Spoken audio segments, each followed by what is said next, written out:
you don't request a lower space when God has elevated you. Yeah. He did. He trusted you with the call. Trust yourself. He said it.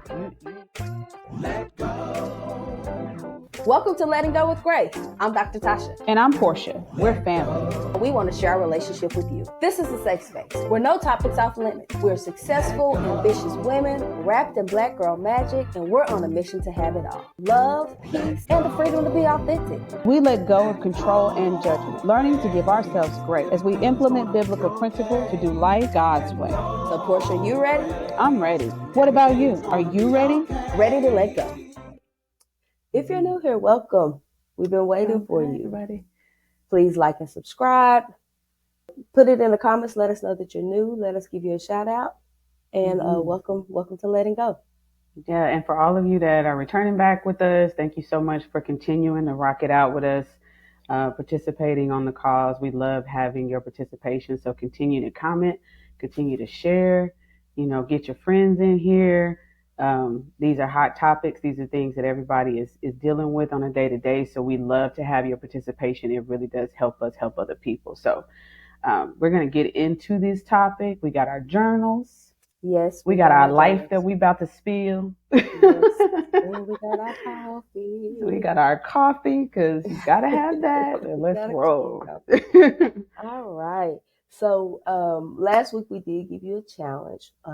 I think we ended on trusting God and or what do you do when you're hurting? That was what we wrapped up with, and I think Portia gave us a really good challenge. We talked about these practical tools, but what we landed on is like, how do you trust God? And so I know you said something that was really important about the practical tools, about writing down, remembering, God, this is what you have done for me before. So let us hear. I'd like to hear in the comments, what you have remembered, the time that you have been able to trust God and God has come through for you. So put those in the comments. Let us know about some of your journal entries.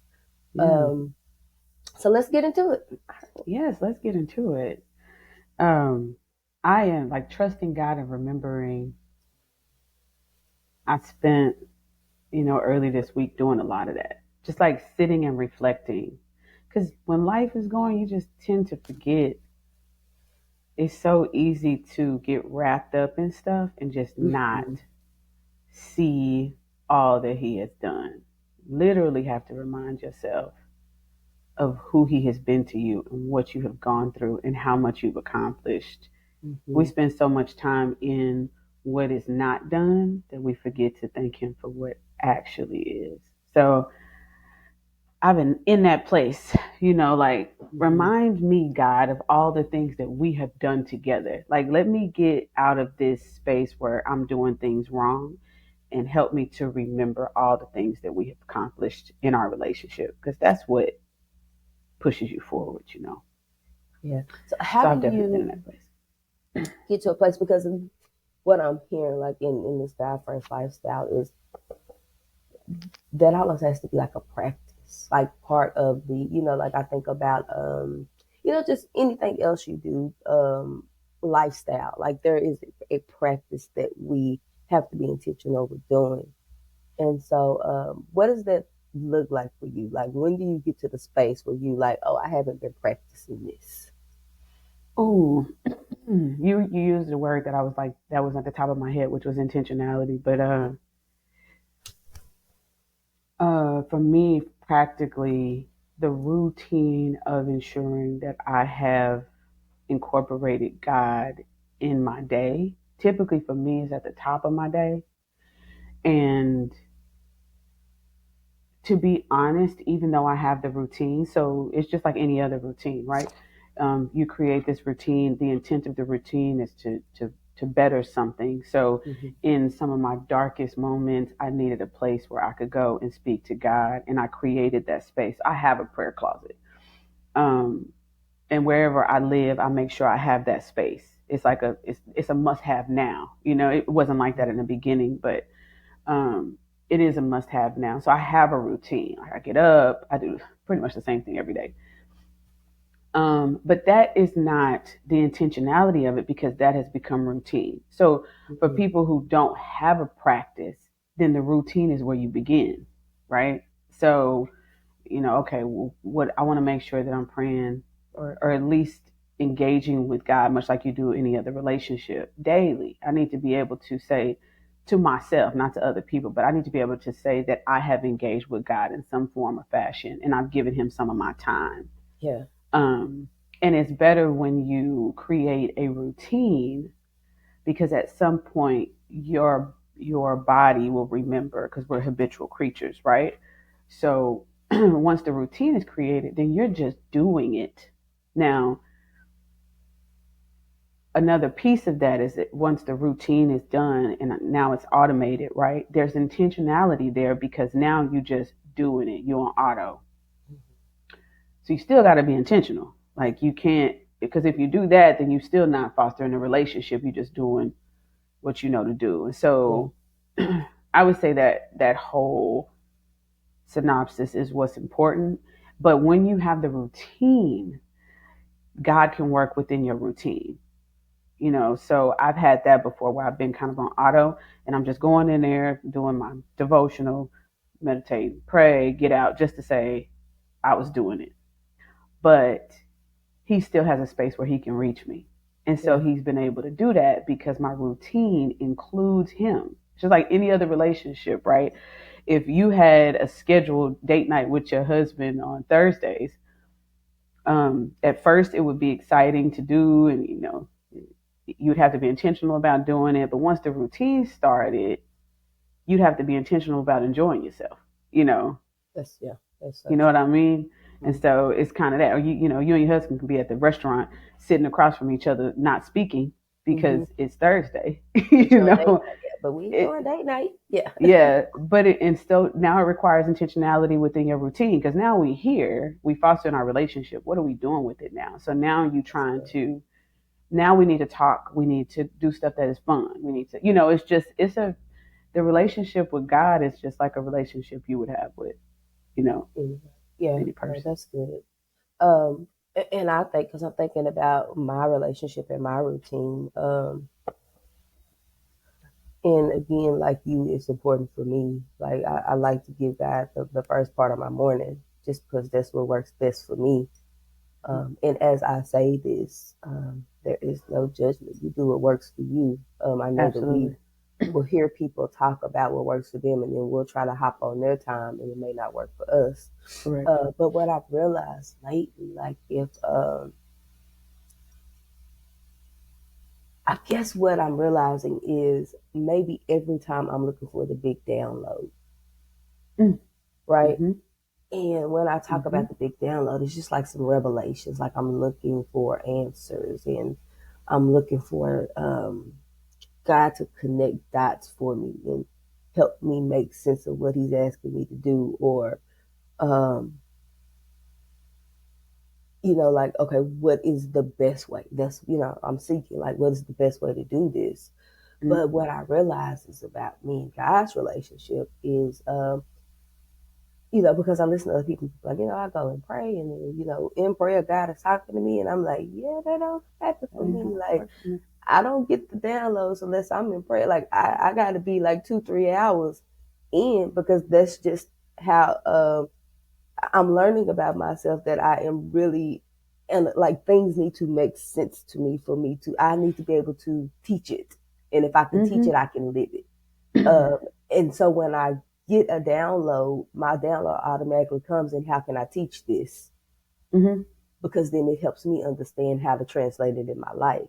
But Mm. those downloads, like those are hour sessions, and I'm like, okay, God, like I don't have 2-3 hours every morning, and I don't have 2-3 hours every night. So what does this look like? And then I think what has happened to me lately is I don't feel like it's enough. So like when I'm spending time with God, like, in the morning, I'm like 15, let me do 15, 30 minutes, just the gratitude of, I use the act method that there's Daniel lays Mm-hmm. out. And so, Mm-hmm. so I just let me just acknowledge, you know, give some contrition and thanksgiving, and then, Lord, here is my ask. And then I try to, and what I'm trying to figure out is like, okay, if I read my Bible at night, but when I read my Bible at night, like, child, once I get to verse 2, I'm like, you Tired. know, That's me. I uh, fall asleep. That's what happens. it's I'm Just like, let okay, me just be honest. yeah. So where do I fit this? Like, I want to know the word and I want to understand the word, because I understand that the Bible helps me understand how God speaks. And so when I'm having these moments in my head, I'm understanding, is this God? Is this me? Like, who is talking to me? Hmm. But I don't, it's like, okay, where is the time for this? Okay. And I'm going on and I'm trying to figure out what my point is. So what I'm dealing with So funny. is, Where is the time for all of this? um, I think it doesn't feel like it's enough, right? Because I think maybe um, it is saying like, okay, God, this 15, 30 minutes, if you're not speaking to me and if I don't hear you, um, if I'm coming out of prayer and I'm still carrying whatever I was carrying before I went into prayer, or uh, if I don't have the answers, maybe that's what it is. Hmm. Right. If I'm trying to figure out, and so I think lately, because I have like so much happening in my life Hmm. lately, it just feels like it's not enough. Hmm. And then you go from not enough to um you start questioning yourself, right? And so, Hmm. am I doing this right? Am I, like, what are you, and then it's just like a domino effect. And then, like, I think for me this week, I've just been having like I kind of crazy making stuff happening in my head, and I can't pinpoint it because I don't know what's triggered it. Um, but I feel like, okay, like I'm showing up everywhere and I'm doing what you guys, I feel like I'm doing what you're asking me to do. And I'm finally in the point where I'm over imposter syndrome Hmm. and I'm confident, right, about, okay, this is my gift. Like, yeah, I'm not missing out this time. And Right, so it, right. it may be some fear based stuff happening, but yeah, that's just where I am. I'm in a, am I doing it right? Um, do I? And I'm just, this is what happens in my head. Like, I just want to Go be ahead. regular. I just want to Girl, I wake feel up and you. just go to work and come home and be done with it. Um, Sorry. yeah. Sorry, you can't. No, I was reading First Kings. I was reading about the prophet Elijah yesterday because I wanted to see. I know many times we read stories in the Bible and we looking at just kind of the tail of the story. But what I was really looking for in Elijah's story was the ebb and flow of his emotions as he was doing what God was asking him to do. Mm, So um, Elijah, the prophet in First King, um, was sent over when the prophets were all being killed by Jezebel and Ahab, was sent over to show them who God really was, right? mm-hmm, And in that time, God had him do miraculous things, but he was still human in that when he wasn't doing exactly what God was telling him to do, his emotions would take him on a roller coaster that was like clothed in inadequacy, that he wasn't a confident prophet. If you read it, he really wasn't that confident of a prophet. He was fearful. Uh, but there were moments when God would take him to these high places and you see him exude this level of confidence, and you're like, I'm looking at him when he was really testing out the prophets of Jezebel and Ahab, and he's standing there like mocking them. Like mm-hmm, he has so much confidence in God that he's just like, yeah, do everything you can. Let me see. Show me all your little tricks. Ha ha ha. It was just like there was this level of confidence when he was doing exactly what God asked him to do.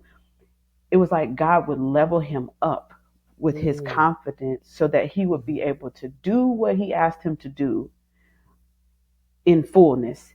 And then when he would come off of these high moments, he would really question himself like, this is too much. I can't do this. I mean, even to the point where he was ready to die because he's just like, you asking me to do all of this stuff and I'm Mhm. scared to death and I'm exhausted. I'm running for my life. And here you are. You just keep asking me to do stuff, you know? Ooh, Um, yes. and there was a moment, when Elijah kind of fell into depression in Kings 19. Um, he was in a dark place Mm-hmm. because he recognized that he really didn't have the strength to do the things that God was asking him to do. In that moment, he was human and he wasn't a prophet at that point. Elijah was just Elijah. And he's sitting here all by himself in his cave. And he like, I can't do this. They killing off all the prophets. They looking for me. I'm done. Yeah. He got to that place. And there was a moment, of course, after the angel came and gave him what he needed to get his strength up. There was a moment when God came to him and said to him, what are you doing in this cave? He asked him, what are you doing? And Elijah's like, listen, dude, you got me doing all this stuff. And these people about to kill me. And Elijah just basically, I'm summarizing it, but Mhm. Elijah just saying, you got me doing all this stuff. You got me standing up in front of these people. They done killed off all the prophets. I'm the only one left. I'm scared to death. They done already put Mhm. a hit out on me. Why am I in this cave? I'm in this cave because I'm scared for my life. That's basically what Elijah was saying to God. And God's like, Mhm. get out of the cave and look for me. Mm. That's what he told. Get up, get out of the cave, look for me. But there's something that God did after that moment. He got him out of that cave, but then he sent him help. And he told him, you think you're the only prophet? I got thousands of people that have not bowed down to Baal. They haven't done it yet. So you think you're the only one. But I Mhm. have a remnant. So that what you're telling yourself is what? A lie. You're lying to Mhm. yourself. Mhm. It was kind of when I'm looking at the dynamics between Elijah and God. And then after that, Elijah said, okay, now go and anoint. He told him two people to go and anoint and then go find Elijah. And Elijah is going to partner with you. What did he send him? Help. He's going to Mhm. partner with you. You are going to mentor him because eventually he'll be the one to take your place. But I said all that to say there's this mindset that if God is calling you to something, you have to somehow muster up all of the strength to do it. And typically, when God calls you to do something, He knows you're inadequate. Yeah. Like, He already knew that you were going to be inadequate. As a matter of fact, using your inadequacies allows Him to get the glory out of the situation. And I just wonder how often we put so much pressure on ourselves to try to match the calling when in all actuality you cannot match your calling because it's not yours. It's like Mhm. it's one of those things. And when God needs you to do something, He empowers you to do it. And so those are the things that I've learned. And even if you are in a space of emotional distress, Mhm. whatever He is calling you to, He will empower you to do in that moment, regardless of where you are. And then He's such a wonderful God that He's willing to hear you out in your humanness and Mhm. provide what you need for the journey. It's Yeah. like the thing is this God first lifestyle is actually a dependency. It's literally a dependency. Yeah. And if you trying to do anything in your own strength, you will know very quickly that it ain't yours to do because you don't have the strength to Mhm. do what God is asking you to do. Like No, that's that's what I true. learned from Elijah. Yeah. And I think like as I hear you and you talk about that story, like I'm just trying to think about my right now, right? Mm-hmm. Like the okay, God, what did you call me to do? And so I feel like what is happening for me is I've been called to these different, like He's downloaded these different ideas in my head, And so I know, like, it's like, I you don't need to be right. Like, this is what I need you to do for this one, and then put a pin in it, and then do this one and put a pin in it. Um, and so I think for me, it's trying to figure out, um, I don't know, like, I guess you know what it is, like, and it seems as if, and I'll say seems, right? Because I'm not going to make it an absolute because I know that that's thinking, and I'm probably lying. Um, but it seems as if um, it's like I'm in every area of my life. Um, how do I? I'm trying to take it from my head to my. Okay, this is one of those areas of like trying to be vulnerable, and this is, Mm-hmm. as you know, this is probably not biggest zhuzh. Uh, and so I'm trying to find the words to connect it. Mm-hmm. Um, so I think I feel like I'm doing everything Oh, right, and so I have partners. So like in my life, my day to day life, right, my husband is my partner, and then you got working on different business things, and then my business, and um, I have people who are helping me, but it feels like I'm doing everything. And what I'm asking myself is, am I taking on everything?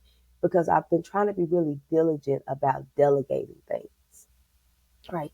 And I think one of those things is delegating. And I'm gonna just talk this through, and you walk me through it.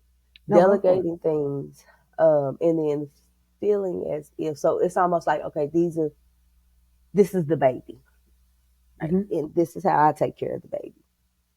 And then I'm like, okay, I'm gonna give you this, and this is what you need to take care of the baby. And then I'm like, okay, but uh, hey, it seems like you done left the baby outside. Like, hey, you're Mm-hmm. supposed to be watching the baby. Um, and so that's where I'm at, right? And so it is.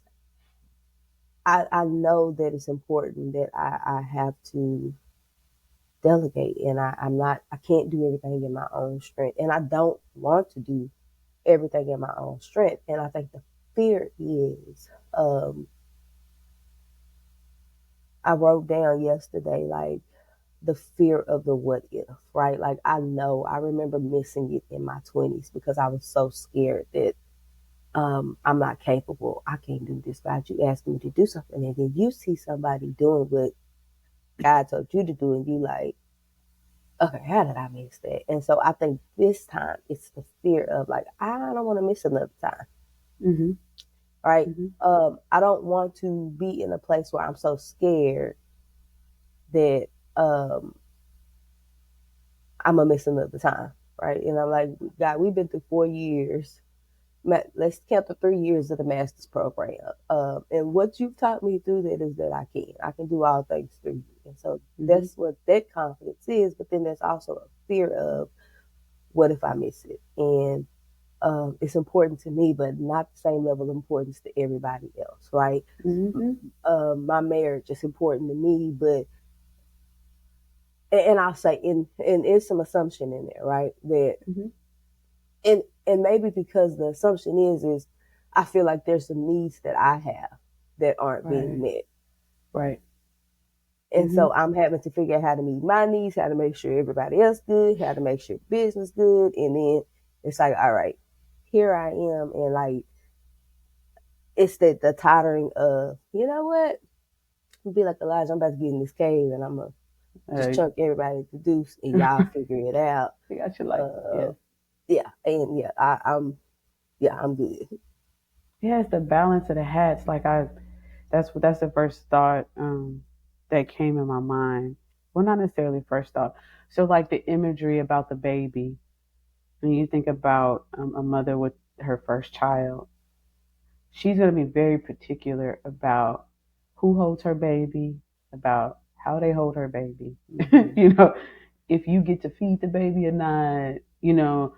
So even though I might hand you my baby, Like there's a difference between me handing you my baby and me trusting you with my baby and allowing you to do it, and maybe correcting you a few times when you do it not the way I would do it. So for example, if I'm holding your baby and you would rather me hold the baby's head, a mother would say, hey, can you make sure you hold the baby's head? Because I don't really like the way the head is kind of moving. And you give me an opportunity to do that. That's very different than you looking across the room at me holding the baby, thinking to yourself, I don't like the way they hold my baby head. And you do this. Hey, let me take them from you, cause let me hold them. I Mm-hmm. think you look like you getting tired. Let me just hold the baby. And so I think about that. Yes, your baby will always be more important to you than they are to anyone else. And so when we talk about the delegation process, like delegating work, and I'm thinking about from an operations perspective, um, I hand you what I believe is the most valuable thing to me because it's something I created. And then when I give it to you, I give you instructions on what I would need for you to do, and as detailed as possible on what those instructions are, so that we are aware of the expectations when I hand you this. Mm-hmm. And then I step back and I allow you to start moving in that delegation. Now, if at some point you're not meeting expectation, I correct you, but I don't take it. I'll correct you because it's a learning process. So it's like, I really didn't like the way you produced this. Or is there a better way? Of course, you don't say I didn't like it, but is there a better way? But you have to be open, because there's times when, even with a mother, like you think that it's best for me to hold the baby in my arm, but I've had babies and it's better if I hold them in front of me with my hand under their head. And so you have to be able to trust that you handed me a baby and I'm going to, care for Mm-hmm. that child. So okay, that this position's okay. The baby actually likes it more. So guess what? You learned something. Now you can hold them this way and sway them and they'll fall asleep, where the way you were holding them before, they couldn't get comfortable. It's that analogy when it comes to delegating and your baby, and it will always be more important to you than other people. I think about the hats, because I think all of us women, I'm Mm-hmm. gonna say women because that's what we're talking about, we all carry and hold up so many different hats, and we're trying Mm-hmm. to do the best we can, and we're trying to nurture all of these relationships, and there's so many facets of how we do our life. And there are many times when it feels like we the only one that nobody cares about. Yeah. You know, it's like, okay, I'm holding this up for you and you and you and you and you, and at the end of the day, I'm exhausted and I don't have anything that I need. And so I guess when it comes to that, because we know that eventually you won't be able to produce with fumes, you need a reservoir to pour from, you need overflow. Mm-hmm. And so it's like, what do you do to ensure that there's a plate that you're pouring from overflow and not from emptiness? Because once you start pouring from emptiness, Oh I yeah. feel like I feel like your body responds to emptiness. Mm-hmm. You know when you're pouring from emptiness, because, or not from emptiness, but when you are emptying out and not being filled back up, Yeah. because there's this exhaustion that happens. Um, and you feel it in your body. You're just Mm-hmm. like, okay, I'm getting tired. Yeah. You're pouring from an empty well. Now, what do we do to ensure that we are pouring from overflow and not from emptiness? Like, No, as you talk about that, what came up for me is because what I'm learning is, as I'm trying to be honest and open about I'm empty and I need. And it's a struggle. It's a struggle for me. But what I'm learning is, like I just think about the family of origin, and how you learn to communicate what you mm-hmm, need and how it's responded to, and then what the response teaches you about your needs.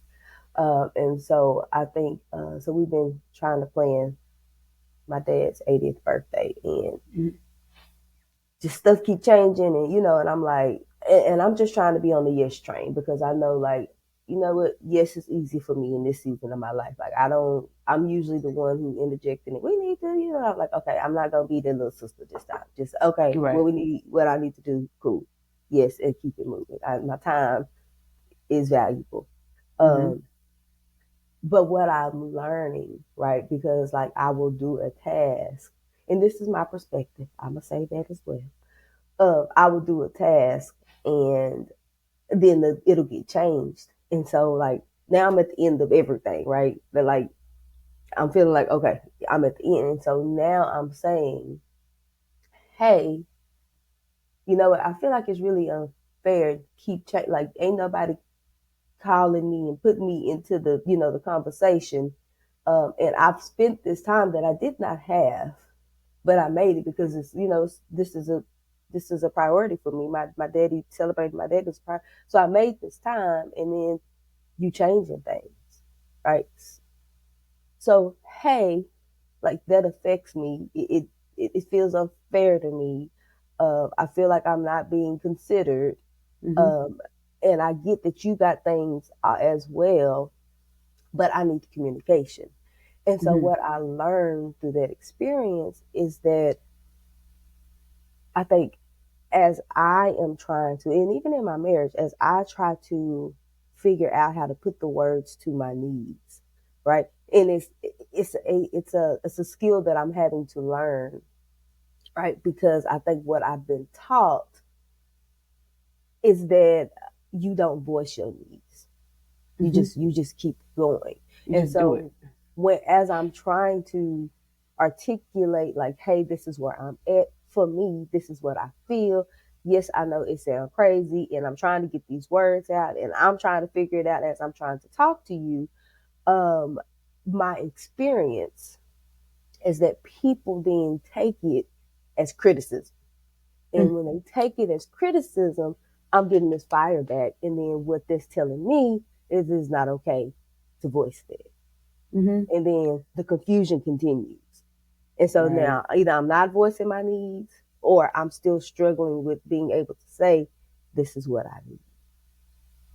What keeps coming up in my mind is nobody has to change in order for me to be okay. That's good. Nobody has to change in order for me to be okay. In order for me to be okay, there may be some things that I need to change because Mm-hmm. I'm the one in control of me. But there's no demands on other people that says you got to show up a different way in order for me to be okay. Mm-hmm. And so in that statement, the power is now in the hands of the right person, right? And so when we dealing with like the ebbs and flows of life and we trying to figure out our balance, you really figuring out your own balance. Mm-hmm. What you figuring out is how do you maneuver and navigate through life in a way that's peaceful for you, that's serene for you. And once you realize that you don't have any control over if other people change, and you give yourself that power back, then you can actually start changing your environment. So that's the thing that I was just thinking about. If I make this statement that nobody has to change in order for me to be okay, what does vocalizing my emotions do? If if I'm telling you that what you just did frustrates me, what was the rationale for me to tell you that if you don't have to change for me to be okay? Huh. Well, it validates your emotions, validates where you are in the moment. It alarms you or alerts you that something about what you're doing needs to change because there's something on the inside of you that's not resonating. So me sharing this information with you is not necessarily so you can change. It gives you an Mm-hmm. option to do so. I'm giving you an opportunity, right? But that's not the reason I shared it. I shared Mm-hmm. it because in this space, it tells me how I need to move forward. Like, what do you need to do? How do you protect your own space? And I believe the busier we get and the more we got going on, the higher the calling and the more God pulls on you, the more diligent you have to be about setting your boundaries and really doing what's best for self. And Mm-hmm. I know that, from a religious perspective, selflessness is what you're taught, and that is a very true statement. Um, but God's command is to love people, love those the way you love yourself, right? As you love yourself, I'm Mm-hmm. sorry. So as you love yourself. And so that means that the first love comes from who, right? Like Yeah. I have to love God, that's the first command, and then I need to love me so that I can now love you in the way that I love me. Mm-hmm. And so in many of these cases, as the calling gets to be more broad, and it's a lot going on, a lot of things that God is pulling you to and calling you to. Um, you learn how to navigate your own time and space to be available and ready for the call whenever it comes. Um, and then when you take the pressure off of other people to change, then one, there's a peace or serenity in your relationships because even if you don't change, I'm still okay. So it don't matter. I gave you an opportunity, but if you choose not to take it, that's fine. Um, I got to protect my time. I got to protect my space because I have to do something with what God is telling me to do. And in most cases, He's creating time for you to do it. I have never been called by God to do something that He didn't create the time for me to do. Yeah. No, that makes sense. And I think that in that, like, so I really, because I agree, right? It's always a you first thing because that's all you have control of. Um, I guess what the question I have is one, just space to have, like, this is what's happening. So, like, those download Mhm. brainstorming, I may not need the answer. So, the space for that is what I'm saying. Like, I need that. I need people who understand the calling, right? Mhm. Because I'm realizing is everybody doesn't understand it. Correct. Um, and I'm asking people to understand things that they don't understand. And on the outside looking in, like you doing too much, Yes, right? and that's And why I'm saying community is like, so important. yeah, like and so I think just like-minded people, people with the same calling and the same right, and not better word, but who just like-minded people who can understand. So I'm Absolutely. hearing that. Um, I'm also hearing that as I love myself, um, what's coming up for me is I think family of origin love language is that selfless doing things for others and not having boundaries, right? Because I often get a lot of backlash for having like I'm not doing it, Oh yeah. right? I often get a lot of you always love, and then I feel like okay, well maybe I'm being selfish and maybe my family don't, maybe, and then if I'm hearing other people talk, they like, well, you need to put your family first, and well, that's probably why you having that issue, and that's probably why, and I'm like, and then it gets back to the place where I'm giving from a space, right? I'm choosing to give from a space that isn't beneficial to the calling of my life because I'm not utilizing my time wisely because I'm trying to prove to people that I love them. Exactly. And it's a rat race. And this is the thing. You won't get it right all the time. Like it's Yeah, just you're gonna be able to set some boundaries. It's gonna come easy. Well, not easy because people don't like boundaries. yeah, But you're at gonna be all. able to do it sometimes. Sometimes you're gonna be able to do it and you'll feel okay. Sometimes you're gonna want to do a boundary and you're not gonna be able to do it. And because you can't get away from who you are, right? We self manage, but to assume that we self manage and sometimes things can change over time if you self manage long enough then things begin to change. It takes a long time though. This is like how Yes, change this is takes who you time. are. It's like Yeah. created. um so you're going to be able to do it sometimes and sometimes you're not going to be able to do it. Like your boundary ain't going to work sometimes. We got to give ourselves grace for that because it's not going to always work the way you hoped. Like you're not going to be Mm-hmm. able to set boundaries every time. But you said something about community that I believe is more important than even that because who you associate yourself with really does change where you go and how you progress or the lack Mm-hmm. thereof. Mm-hmm. And we cannot be afraid to change our community based on the season that we're in. You got Yeah. to be willing to evaluate your life and say, what kind of community do I need right now to foster what I'm doing? Because you Mm-hmm. will get into a space where you feel like you're the only one. And that is a very lonely place to be in when you feel like you're the only one. Yeah. Um, Yeah. I think about myself and how I've navigated through, we talked about I was married and then now going through a divorce. And um, I wanted to stay in the same communities because they were comfortable. They were the place that got me through. And I'm like, these are my communities. I can't abandon my community when they have helped me so much, you know. But there was a desire or a need for a community that I could relate to. And it's just like in this space right now, I can't relate to the community I'm in because I'm not in that place anymore. And Mm-hmm. when you're not in a community of people that are in the same space as you, you start to feel inadequate, or at least that's the way I began to feel, Yeah. Yeah. you know. And so it was like, Portia, be open to being in a community of like minded or like seasoned Yeah. I people. like that. Like seasoned people. Hmm. I like that. Don't mean you have to abandon all of your communities, but you need a space of people, individuals that are in the same place as you, navigating the same things as you, so you can be empowered to move and you won't feel so inadequate because of some of the other communities you've been in the past. Like that's Mm-hmm. the ability to navigate your communities depending on your season is not Mm-hmm. something that I understood until now.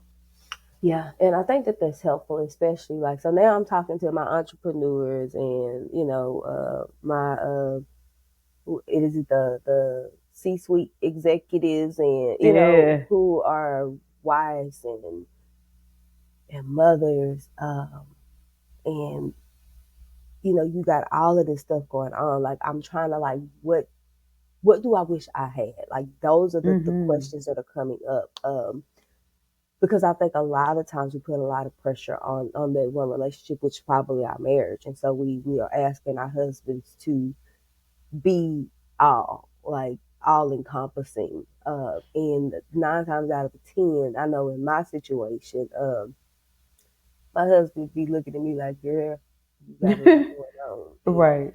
Um, but I think because I ask him, I'm asking him to be everything, that then triggers possibly triggers his inadequacy, right? Because he can't be everything, and then what he's supposed to be, I don't, um, I don't see or I take for granted because I'm asking him to be everything. And so what I'm Mm. hearing you say is understanding the season and being having the courage to switch communities, or add on communities.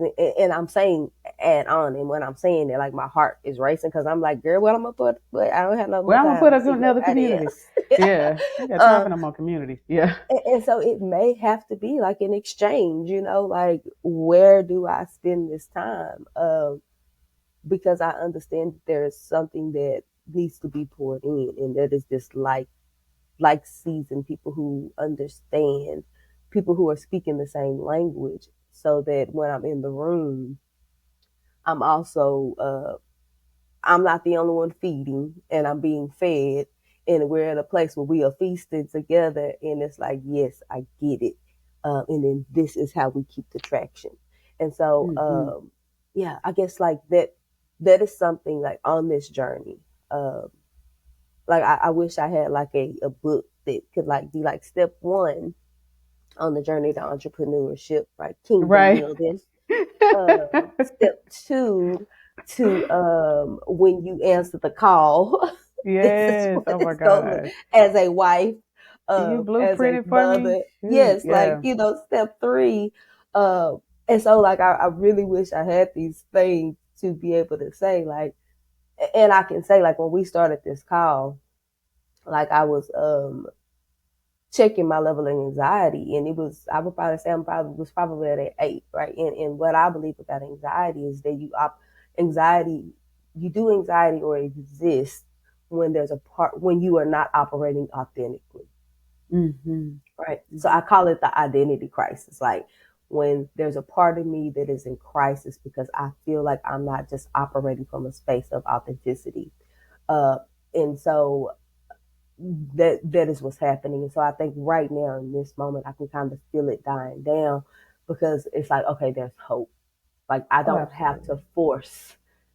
I don't have to force it. Like I don't have to force my husband to be something that he was not designed to be. I don't have to force these other communities that have been beneficial for me to be something that they're not designed to be for me in this season.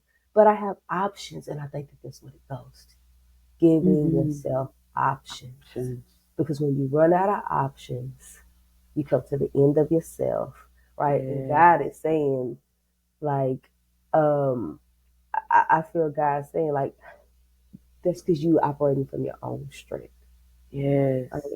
I love that. These options and these resources that I'm giving you, the help, I'm sending you help, right? But you got to be open to the options of getting out of the norm and what's normal and stretching, Mm. right? That's so good. I love it. Yeah, and stretching yourself so that you can receive these places that I'm taking, I'm the resources that I'm giving you because I'll Mm. give you what you need for the race. So I that love is, that. yeah, Like, that's who would have thought that a God first lifestyle meant being open to the resources of God? Like, I didn't know that was a part of God first. You think when you say God first, you think, oh, it's just a strict environment where God is going to lead every moment. You're going to wake up every day. He's going to give you a list of instructions. You're going to do those instructions all day, and then you're going to go to sleep at night. And then the next morning, he's going to give you a list of instructions, yeah, yeah, And it's just like, my resources are people. yes. Oh, that's I so good. speak through people. I cannot be the hands, the arms, the eyes, the feet because I'm spirit. I'm not physical. You are. So my resources are people. People are my resources. You are my hands. You are my eyes. You are my Yeah, feet.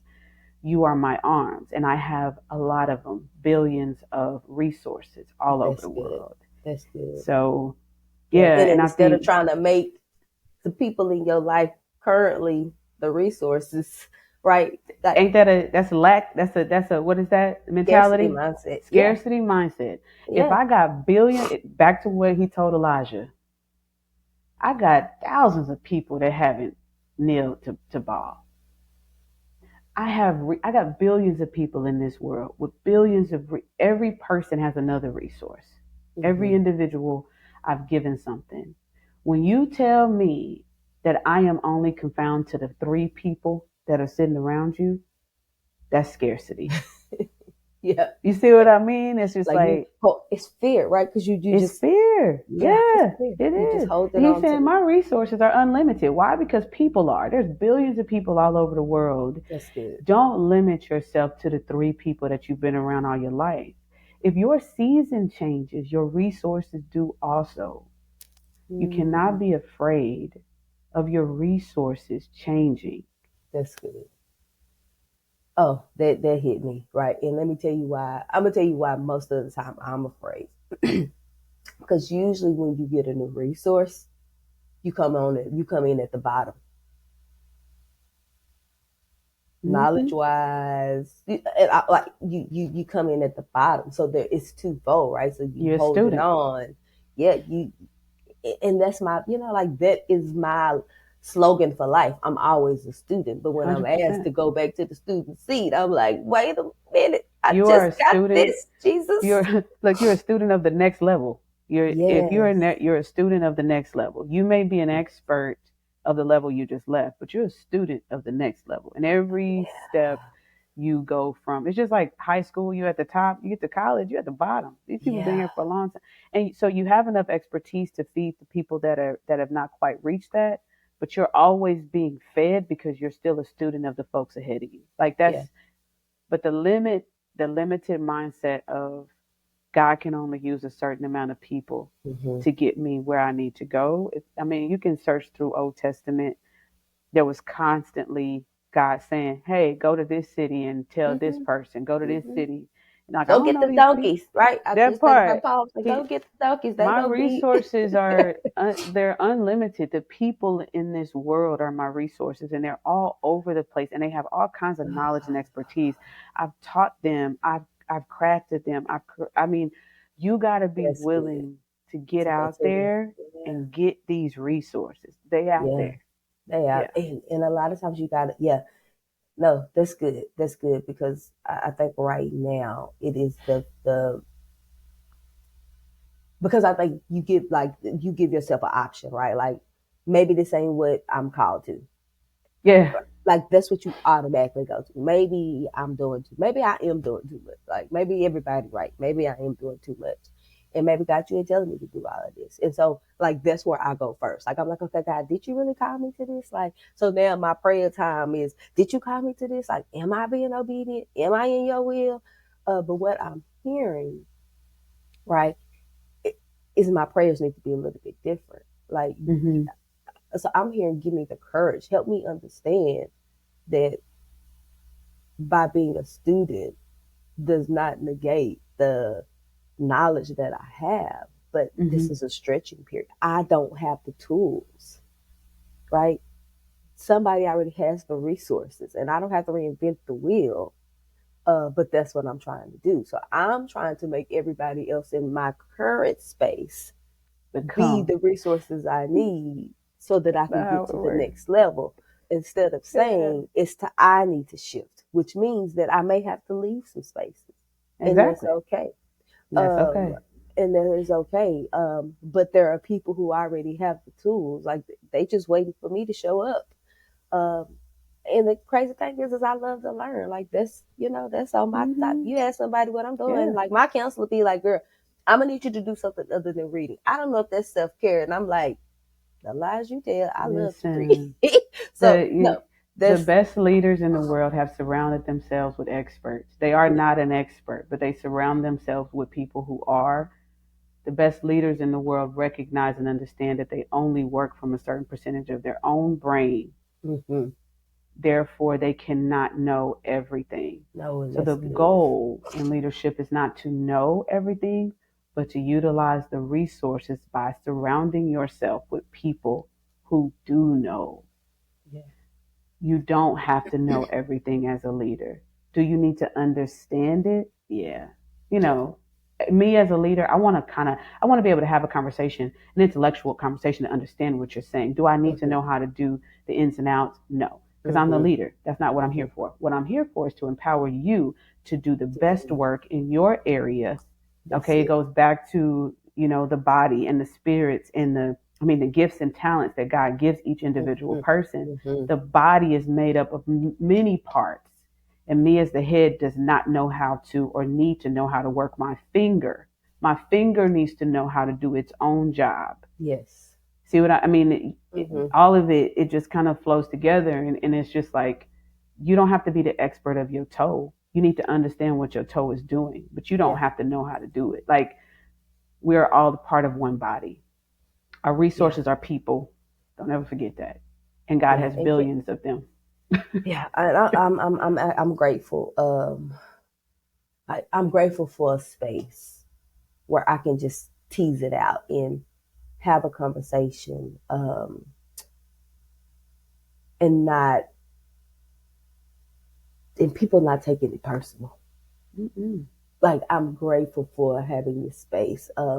And the thing about it is like last week I was in Romans, and I think it's in Romans, right, where God talks about the body and the body parts, and right, Mm-hmm. and he was like, this is the purpose of sisterhood, It is. right? Like I'm showing you, like this is why sisterhood is so important, and this is why I'm creating and crafting these communities for you. Um, and so just kind of seeing God bring it full circle, right? I think it goes back to our last video. Is like he gonna always come get us, girl. Just trust him. He gonna always come Listen, get us. his plan is always going to be bigger than anything you could ever imagine. And when Yeah, he calls you to a thing, because I've been there, he calls you to a thing that's bigger than you could ever imagine. And you don't have a clue how he going to do it. yeah, Our first instinct is to try to help him because he told you, so you must have a job, right? Like, you told me, so I'm supposed to be doing something, right? Because, you wouldn't have called me to this if you didn't want me to do something. Yeah. Obedience is what he's requiring when he tells you that he's giving you a major call. Mm-hmm. Obedience says, when I tell you to do this, you go and do it without question. But I didn't ask you to help me. Yeah. Your role is to respond when I call you. Another thing, his word says, it is I who exalts. Every person that has been lifted high was a decision of God and God alone. You want to make him mad, ask him to put you on the ground when he already put you in the ceiling. You know, you don't request a lower space when God has elevated you. Yeah. Yeah. He trusted you with the call. Trust yourself. He said it. You didn't go do it. You didn't wake up and say, I'm gonna be this big Mm-hmm. giant. He said, I'm making you a big giant. And like most people in the Bible who are called to major places, you say, how me? I don't have the space. I can't do that. What about this? Yeah. What about that? And our response is just as Moses was, right? You want me to do what? I can't. I'm stuttering. What are you talking about? Yeah. Yeah. We question ourselves, but I think in that space is when he can show us that the calling is his and his alone, because the only way you're gonna do it is in his strength. So I'm gonna call you to this. Now you gotta trust me. Yeah. Yeah. You don't And have I no feel like, choice. yeah, and I Yeah. want to say this because it's coming up, because I know I was like, I just want to be regular, and so I want to put a little meat on it, because I don't want people to feel like, if I just feel like that we're all chosen in some aspect. And so when I say Yes. regular, what I mean is just like, God, I would be exactly what you said. Like, God, I would be okay if, even if, if my call was to be a mother of three, like, I think my regular would be like, I would be okay with just being by myself, God, and I don't want to be responsible for these kids. And so I don't want to, when I say regular, I want to make sure that it doesn't feel like I'm saying a certain career or a certain makes you better than, because it's not about the career. It's just, what are you called to, right? What Are are you you called called to to? motherhood? Are you called to, be a wife? Are you called to uh, create these businesses and make billions? Like, so it's the calling, right? And when I talk about regular, I'm like, without the calling, just, That, like, let me take my be, calling from me. take my calling from me and let me just be regular. I don't want to be chosen. Ooh, I've been Um, there. yeah, I've been and there. so Yeah, you don't. I It's felt like tough. I wanted to clear that up. Yeah, and so yeah, It's so tough. whatever you're chosen in, right? And so I'm a, because I'm just still like downloading, so so I'm gonna give you the floor to wrap us Yeah, up. And definitely. So to all of our listeners, as we've kind of, ironed out this conversation, a couple of things have kind of poked out to me, um, that I want to summarize. Uh, the major thing is that God's resources are not limited, and that different seasons in your life are going to call for different resources. Um, that's one thing. Another thing is that nobody has to change for you to be okay. hmm, Nobody has to change for you to be okay. There's no requirement for any other individual to change their life or change how they approach you or how they react to you in order for you to be okay, because that gives you your power. So you are responsible for your space. Make sure you're taking care of it. that's good. And if you don't take care of it, you can't blame the people around you. You have to be willing to do it. It's your Yeah, life. So those are two of the primary things that I got from the conversation. Another thing is, um, that when God calls you to do a thing, He will equip you to do it, and it has nothing to do with your humanness. He has yeah, space to hold for your humanness, meaning your insecurities or your identity, your doubts of your ability to do so. He knew you would have them when He called you. When it's time to show up, He will give you what you need to do what He asked you to do. So it yeah. goes back to last week when we said, you just got to trust Him. Gotta trust You them. just got to trust Him. Mm-hmm. Yeah. No, I so appreciate, yeah, I appreciate being in the hot seat today, and working Yeah. it out. And so, I guess the challenge is, right, what are your resources? Mm-hmm. Um, are you asking other people to change? And what do you need to be changing is what I'm hearing. So Mm-hmm. the things that you're asking other people to change, to be self-reflective, because it sounds like there may need to be some choices that you need to be making in those spaces. Mm-hmm. So I'm just curious, what do you wish, for my chosen people, as we are being obedient and saying yes, what are some things that you wish you knew, some things that you Mm-hmm. wish you had? Like, what is the blueprint? What are some things that you wish somebody would have told you before you said yes to this obedience and There this you God go. first lifestyle? So Mm-hmm. leave a comment. I did want to say, like, my hope and my goal is that we get to do this live, and that people Yes, get to yes, come yes, on and yes. ask questions live because, like I want to hear everybody. Like I know it's not just me, and if I what Ayala say, if it's in the chair, it's in the room. In the So room. I know I'm not the only one going through this. So yeah. So I'm excited. I'm excited about what's to come, and I am absolutely grateful for this community. So Absolutely. yes, what are you letting go of? So Oh, I'm letting go. I'm letting wow. go. I'm going to give me some resources, and I'm letting go of the stinking thinking. So There you all go. right, we'll see y'all Yes. next week on Letting Go with Grace. We'll talk to you soon. I got you.